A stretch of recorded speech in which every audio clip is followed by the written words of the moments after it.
এক স্কুল শিক্ষিকা এক স্কুল ছাত্রকে বলে ইংরেজি ভালোভাবে অভ্যাস করবে, না হলে শাস্তি দেবো। ছেলেটি কিছু না বলে বাড়ি চলে যায়। তারপরের দিন ছেলেটি স্কুলের উদ্দেশ্যে বাড়ি থেকে রওনা দেয়। রাস্তায় কিছুটা যাওয়ার পরে ছেলেটি শুনতে পায় একজন ভদ্রলোক একটি মেয়েকে বলছে হ্যালো ডার্লিং। ছেলেটি সেটা শিখে নেয়। আর কিছুটা যাওয়ার পরে একটি মেয়ে একটি ছেলেকে বলছে ইউ শাট আপ। ছেলেটি সেটিও শিখে নেয়। তারপরে এক রেশন দোকানদার একজনকে বলছে লেডিস ফার্স্ট। ছেলেটা সেটাও শিখে নেয়।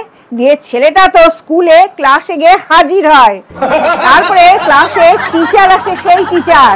তখন অন্য ছাত্রছাত্রীরা সেই টিচারকে বলে গুড মর্নিং। ছেলেটি বলে হ্যালো ডার্লিং। আর ওই টিচার তো একবারে তেলে বাগুনে জ্বলে ওঠে। দিয়ে ওই টিচার বলে শাট আপ। ছেলেটি বলে ইউ শাট আপ। তখন ওই টিচার বলে চলো হেডমাস্টারের কাছে। তখন ছেলেটি বলে লেডিস